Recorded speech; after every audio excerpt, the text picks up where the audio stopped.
Okay, so this one is basically related to nonlinear dynamic analysis using element removal.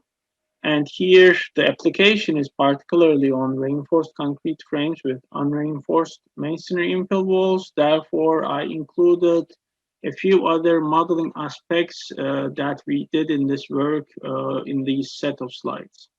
I'll go over that. So this is just outline, some motivation why this work was done. And here, these are the three, we can call these as modeling aspects that we considered. And one of them is the infill wall removal.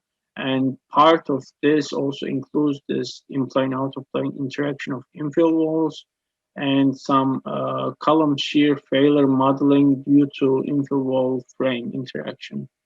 And here, this is a quick motivation why this was done. So basically, for those who are not familiar with these types of structures, the URM infill walls in RC buildings have their advantages because they contribute to the lateral force resisting capacity and also stiffness. And they provide some additional damping, which is valid up to some certain moderate hazard levels. So it has the benefits up to some hazard level.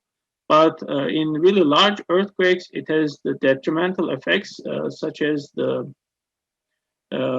formation of a soft or weak story during shaking because of the sudden brittle failure of these members, and also because of the interaction with the frame, they can lead to shear failure of the columns.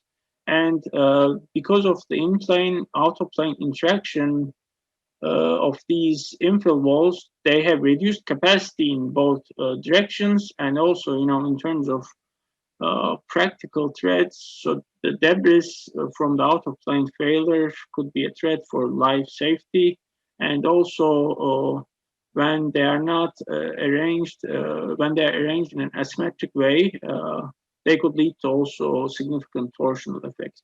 So then, actually, since that they have both benefits and disadvantages, so we need to quantify the effects of these on the structural response. So that obviously requires proper modeling. So that was the motivation, and for that proper modeling, these are three aspects that can be considered towards that direction, but more could be added obviously to this list. So starting with the in-plane, out-of-plane interaction, actually this slide shows some pictures from some earthquakes that led to infill failures and infill wall failures, and we see that infill wall failures in these pictures happened in mid-level stories, and that is because of the in-plane, out-of-plane interaction. So the in-plane effects are largest at the first story, and the out-of-plane effects are largest at the upper stories. And their interaction is largest potentially at the mid-level stories, and that leads to failure of these types of infill walls at mid-level stories. So then, as I mentioned, since this is a phenomenon that has been observed in earthquakes, we directly did the mathematical modeling of this using basically this diagonal element, which consists of two force beam column elements, one here and the other one on the upper diagonal. And we have a midspan node here that is an out-of-plane mass, which basically is needed to consider this inertia forces in the out-of-plane direction and to consider the effect in the out-of-plane direction. So, and we also have these elastic sections. So this force beam column element here is used in the format of a beam with hinges type of element. So you have sort of distributed plasticity at the two ends of your member. And one of them, actually, we don't model it as plastic. We do it as an elastic section at these ends with a quite small moment of inertia. And that is basically to represent or simulate a hinge here. So, for a moment at least, let's put it that way. So you could also have done this using, zero length elements with rotational springs, but this is how we have done it in this case. And these are actually the plastic hinges or the, plastic parts at the ends of the members, where we model these with inelastic fiber sections.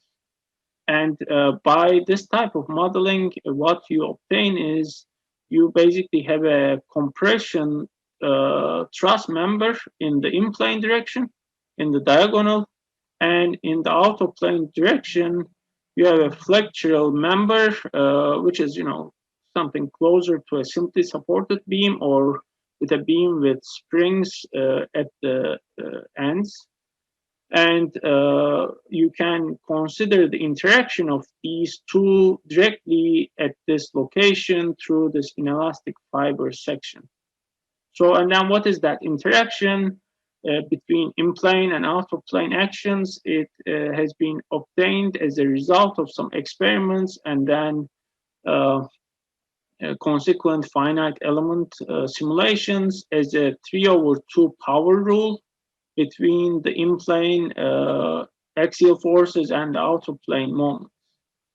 So then in our simulation, since there is no such available element that we can directly input the interaction diagram, we uh, arrange our fiber section such that the resulting interaction diagram is what we want. So in this case, this is the fiber section, which is here mostly the z-axis is in the out-of-plane direction, and this is our inelastic fiber section here, and the location and material properties of these fibers are determined such that the fiber section would represent this PM interaction. So the result, if you consider the resultant of this section, it is basically this 3/2, or the PM interaction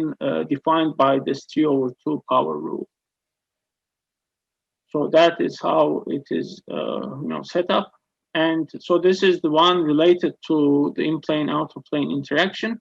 So moving on to the infill wall removal, also this is also a phenomenon observed in earthquakes. And as you see here in these pictures, let's say if we consider this picture, in these bays, there were infill walls before the earthquake, and they failed during the earthquake. And similar photos here. And actually, as I mentioned, during the formation of soft or weak stories because of the failure of these infill walls. Some of these actually led to partial collapses, such as these. Actually, there was a story here which collapsed after during the earthquake, and same thing. This was a story before which collapsed. And this type of phenomenon where you actually physically lose an element is not unique to infill walls, but actually it is applicable to any other structural component, and which we see in these pictures. For example, here this column, basically this cannot transfer any forces, so which means that we don't have this element here anymore. So same thing with this beam column joint. So it is difficult for this damaged and broken beam column joint to transfer any forces, which means that we can consider there is no beam column element anymore at this location. So so how we consider these type of physical failures, we directly consider this through direct element removal that has been developed as part of this progressive collapse simulation by Mohamed Talat in 2007. And basically this sketch shows some specifics of that. And here how a any element is removed, obviously you need to automate this process, you need some removal criterion, right, to detect failure. And obviously this criteria would be different for different types of elements.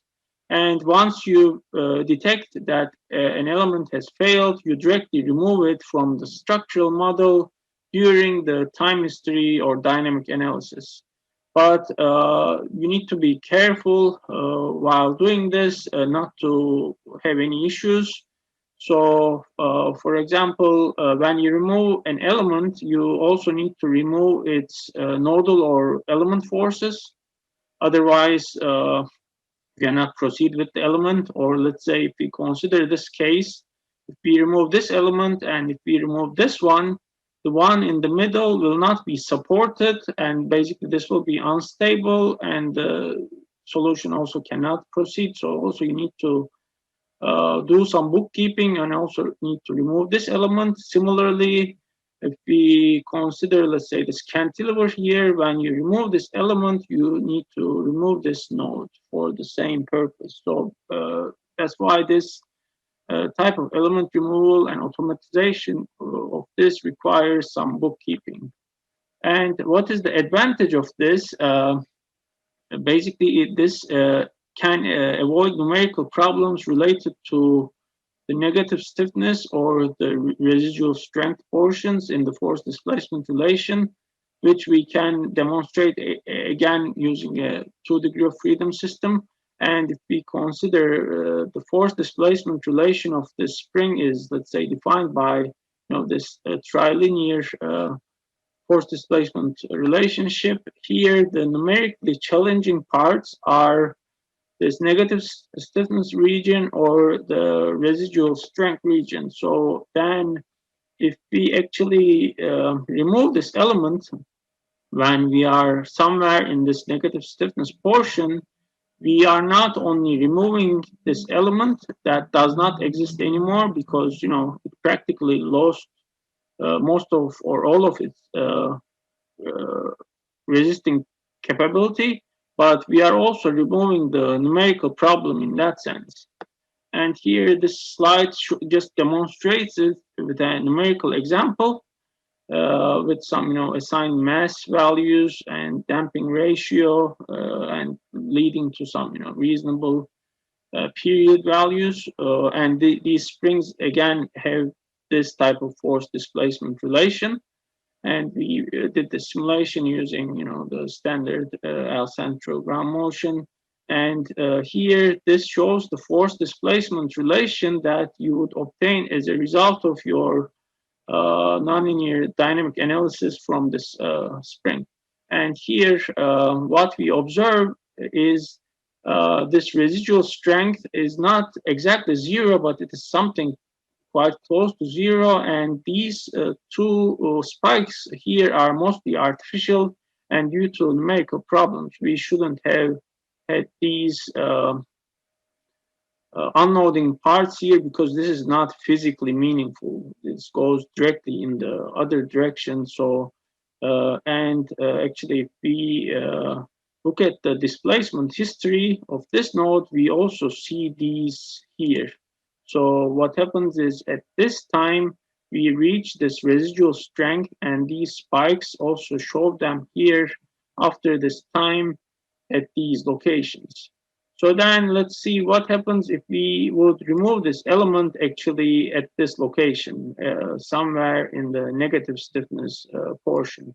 So then if we do the same time history analysis, by removing this element at this point, we see that we don't have these artificial spikes anymore. So in that regard, we eliminate this numerical problem, which we can, call as artificial. So this is just a, quick demonstration to show kind of that advantage in that regard.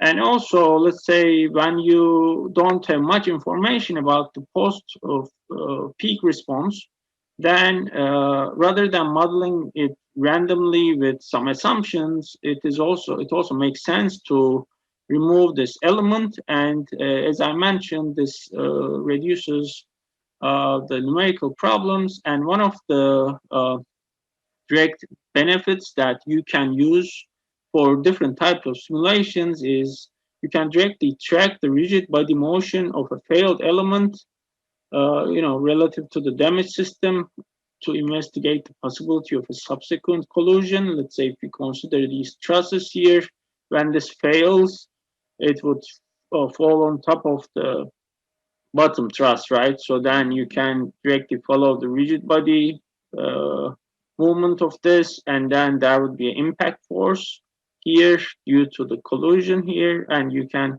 continue analyzing this due to this impact force here and so on.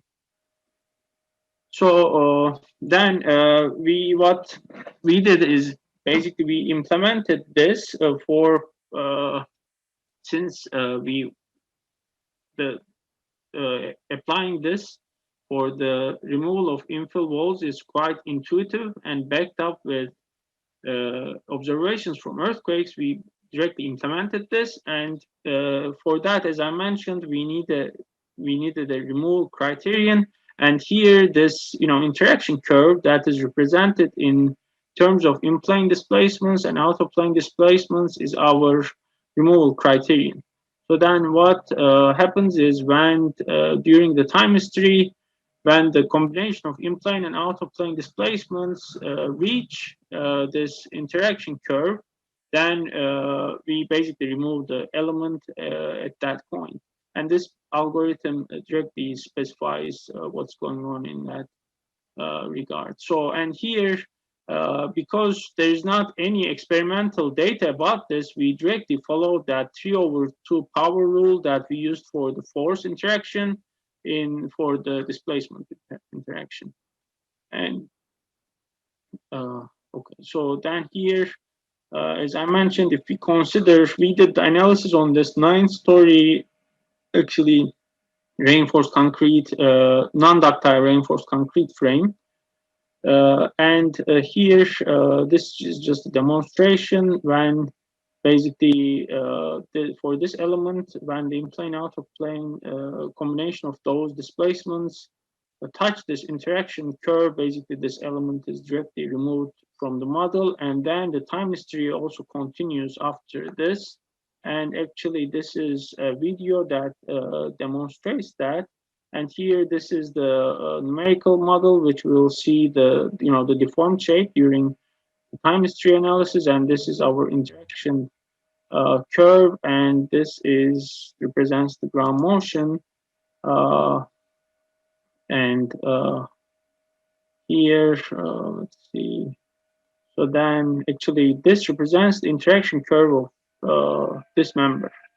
So then, when the simulation continues, during the simulation, it continues. And so actually, one of these have been removed, but it's not our element. So then this will be basically removed later on when, this touches here.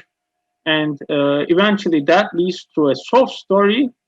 And actually, at the end of the simulation, all of the infill walls are gone. But since it starts from this, that is the initiation of this soft or weak story here, which shows itself in the maximum drift profile and so on.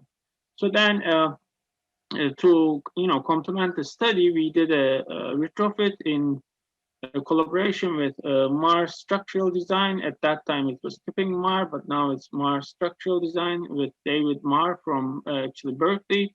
And they came up with this rocking spine retrofit where you actually retrofit one of the bays, one of the infill walls in one of the bays using some concrete layer, a thin concrete layer, and with some mesh reinforcement. But beyond that, you allow rocking, which you basically allow the uplift from the foundation. Kind of a protective system type of approach.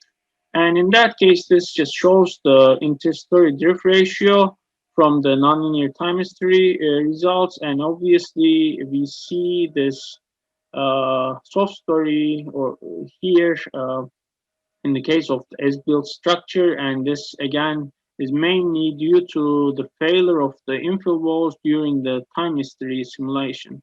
And as we see here, this building had the infill walls at all the stories, so it wasn't actually a soft story from the beginning, as compared to like openings in the first story from the beginning due to garages or something. It didn't have that issue from the very beginning. So the soft story, it's kind of useful to highlight that the soft story actually happened during the ground motion because of the failure of the infill walls. And we think that removing the infill walls helps us to be able to capture that formation of soft story during the uh, time history analysis. And here also we show that the retrofit actually helps to make the interstory drift profile kind of uniform, which is the ideal case, right? And here another demonstration basically for the retrofitted case. And here these represent that rocking spine here. And but what we observe here is basically this rocking spine doesn't prevent the infill wall failures. Still, the infill walls fail, but what it does, it prevents the formation of that soft story. So it maintains a uniform stiffness distribution along the height of the building, and that's why it results in that uniform drift profile. And this is, just some fragility curves that is obtained as a result of those analysis that used not only single motion, several motions to be able to obtain the fragility curves. And this was done for several limit states that correspond to, light damage, moderate, or major type of damage. And we also observed the benefit of the retrofit also from these fragility curves here. So that was just the application on this non-ductile reinforced concrete frame, but actually this removal can also be used for code design buildings. So, and why it can be used for code design buildings? Because when doing structural design, the process doesn't include infill walls in the structural analysis model during the design. So you do your design without considering the infill walls. So your structural analysis model doesn't have the infill walls. And this is not a problem for the US because in the US codes, when you design these buildings, still you don't consider the presence of infill walls, but you need to separate the infill walls from the frame so that they don't interact when you design a building in the US according to the current codes. So, but this is not the case in other countries in the world. So, in that case, it could be a problem designing the building without infill walls, but then later on seeing the response when actually you have infill walls. So basically to study that, we designed this following regular design procedure without infill walls. And then we did two sets of analysis, one without the infill walls, like the bare frame, and the other one with infill walls. So, and then this basically a similar conclusion from these instances that correspond to the time of the peak roof displacement, where you have these infill walls failed, particularly in the second story, again, because of this in-plane, out-of-plane interaction, and the formation of the soft story at this level because of the failure of these infill walls, both in longitudinal and transverse directions. And this is also reflected again in the interstory drift or the story drift ratio profile along the height of the building, where we see, these concentrated drifts at, again, the second story, which are more uniform in the case of the bare frame, as you would expect from a code design building, right? So, but again, this is only one ground motion the results with only one ground motion, so it is difficult to make a direct conclusion about this. Obviously, this requires more analysis with different ground motions to see this is observed in other ground motions as well.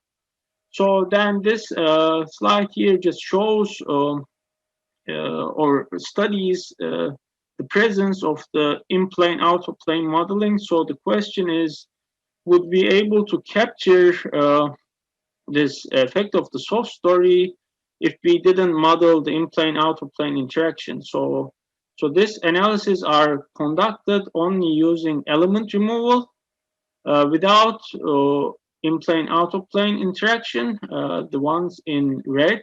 And the ones in blue are our reference analysis that consider the element removal together with in-plane, out-of-plane interaction modeling.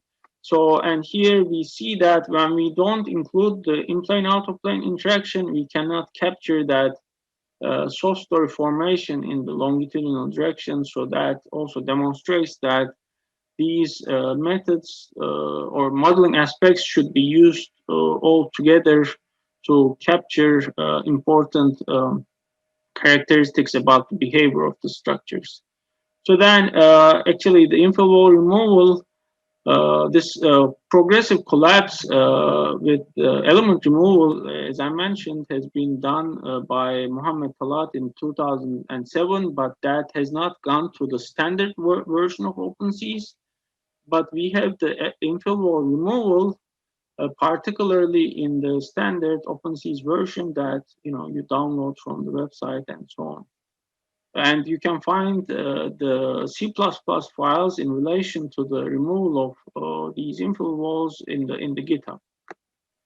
And also we have a wiki page in the OpenSees website, which can be accessed from here, that describes the methodology, and there's an example for that over there. And this is just papers that describes all this. And really quickly about the third modeling aspect, which is the column shear failure due to infill wall frame interaction. So here we see a bay of a frame that has an infill wall. So in the case that this infill wall is not connected to the frame with shear connectors, the deformation shapes of or deformation modes of the infill wall and the frame are different from each other. Basically, the infill wall deforms in a shear type of deformation, whereas the deformation of the frame is flexure. So due to these two different deformation patterns, as we see here, the frame separates from the infill wall at these locations. So then it just maintains its contact with the frame only in the corners, which means that the force transfer is basically done through this diagonal strut. And basically, this is the main reason why the infill walls are mostly modeled with diagonal struts. But in terms of the interaction of the infill wall and the frame, the horizontal component of the compression forces in this diagonal strut basically transfers additional shear forces to the column, and that can potentially lead to the shear failure of the column because of these additional transferred forces. And also similar to the two modeling aspects that I mentioned before, this phenomenon also has been observed in earthquakes. Here, particularly, we see that shear failure in this column most likely due to the additional shear forces that is transferred from this infill wall here, and something similar that is observed in this other picture. So then we actually followed a quite simple methodology to consider this additional shear force. So what we did is we directly added this additional spring in series to the column using a zero length element.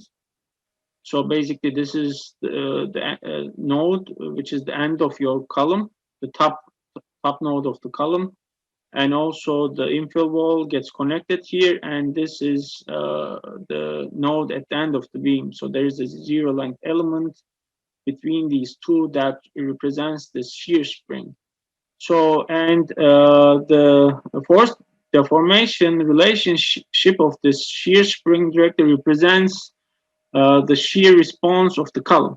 So that it represents that, and we consider the equilibrium of this node, the horizontal force equilibrium of this node. Basically, the force in the spring is equal to the sum of the shear force in the column plus the horizontal component of the compression force here. So in that regard, this directly captures this additional shear force, horizontal force transferred from the diagonal strut member. And just to wrap up with some conclusions, as I've shown in those pictures, there is considerable evidence from past earthquakes to support the necessity of employing the discussed modeling aspects, particularly for reinforced concrete frames with unreinforced masonry infill walls. And the presented applications demonstrated that inclusion of the considered modeling aspects in analytical models allowed the simulation of damage that we observed in real earthquakes, like the formation of the soft story or the shear failure or shear damage in the column and so on. And particularly analysis of the 9-story non-ductile RC frame with the URM infill walls demonstrated that it is possible to capture the soft story formation during the earthquake shaking, as I mentioned, as a result of the removal of these walls. And also because of this infill wall removal capability, we were able to show that these rocking spine actually didn't prevent the failure of the URM infill walls. So it just, as I mentioned, allowed the formation of the soft story, and how we made sure that about this particular behavior with the rocking spine, the infill wall removal capability basically allowed us to reach to this conclusion. And in terms of the analysis of this code design building, basically we showed that you both need the in-plane out-of-plane interaction and infill wall removal if you want to, let's say, capture the soft story formation in the mid-level stories. And in terms of performance-based earthquake engineering analysis, which expects you to do some realistic simulations, these analyses also demonstrated that these considered modeling aspects are essential for these purposes. And in terms of the last aspect, which is the shear damage, actually in literature there is limited work in relation to this aspect. So in that regard, the nonlinear shear spring that I described in that simple application can be considered as a practical modeling application to consider the shear damage due to the infill wall frame interaction. Thank you for the presentation. And any questions? So, Selim, it's Michael again. Nice presentation. Did you run into some convergence problems with doing these element removal? I mean, this has been a kind of a long time that I have done these analysis, but I remember having convergence issues, particularly because of that sudden removal of the element and the redistribution because of that. And that was more pronounced in this non-ductile RC frame because, mainly because of other sources of nonlinearity. And I think we followed these adaptive solution algorithms to be able to overcome those issues. And also, reducing the time step and all that, such that this need for redistribution will not be pronounced that much when you have a, let's say, a smaller time step. Yeah. Okay. But sure, this also leads to some potential convergence problems. Yeah. Yeah, but yeah, it's the time step is probably has to be fairly small, right? Yeah. So Yeah. the times that can be a potential solution. Yeah. Okay. Thank you. Yeah. Any other questions? Hello, I am Nurullah. I want to ask about, could you a little bit more explain about the model at page 29, I think, about the definition of spring? Oh, here you mean? 30, yeah. Yeah, the definition of this spring, it seems the spring is between the column and beam. Is it between column and beam or just between the corner of the column and beam connection and the strut? So actually, since this is a zero length element, these nodes are actually the same, have the same coordinates. So this is just, I have the spring here for demonstration purposes. So if we consider this case, we have one node here at the end of the column and sort of left end of the infill wall element, the diagonal strut, and another node at the end of the beam. And our zero length element is between these two nodes. Is Thank this kind you. of more clear? And I also want to ask about, when you define strut, do you consider both the tensile and compressive behavior, because it is diagonal, and during time history analysis, when the direction of the earthquake change and other direction become compression at the wall? Yeah, actually that's a pretty good question. So you are completely right about that. So actually, when you use the conventional methods of modeling infill walls with diagonal struts, you would have two diagonal struts, one in this direction and the other one in the other diagonal. So then the one in compression would be active and the one in tension would basically be inactive, because you will model the masonry with zero or small tension strength. But here what we do is we actually, as you mentioned, model both compression and tension stress strangulation of this element the same.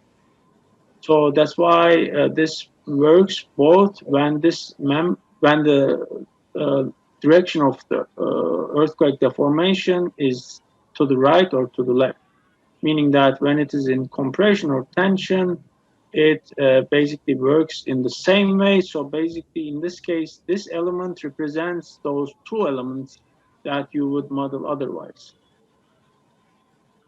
You, And I and the reason that it is done in that way is because let me go here, because of this basically. Since here we know that we want to model this interaction curve due to this 3/2 power rule, or it could be anything else actually. But since our objective is to achieve this interaction curve, we adjust our fiber section such that the resultant of the fiber section is this interaction curve. And basically here you see this PM, and the P, it is modeled such that the axial force, this interaction curve is also applicable in the negative P, which means that it is it works both under compression and tension, and that is basically needed because there is only one diagonal member. Thank you. I want to ask one more question. What kind of element did you define did you use at OpenSees to define these wall properties? Yeah, Oh, element sure. type. Yes. Oh, this is yeah. So we used this force beam column element, but not with full distributed plasticity. So it again that's why it corresponds to this older beam with hinges element, where you have plasticity only at the member ends. And that Okay. is considering that, if you consider this in the out of plane direction as a kind of a simply supported beam, the largest moments are here, right? So then your inelastic response would happen here, actually. That's why we didn't consider a fully distributed member, but actually you can also use a fully distributed inelasticity along the force beam column element. But particularly here we use the one that corresponds to the beam with hinges element. Thank you so much for your explanation. Thank you. And so, Selim, you said you use like a very small eye at the ends too, right? And the Yeah, so here, the yeah, red so portions, right? these red portions, so that's basically, we did that as a way of representing here moment releases. Okay. Thank you, Dr. Gunay, for your presentation and answering the questions. And I'm sure like this presentation will help like whoever wants to model this in future. You're welcome.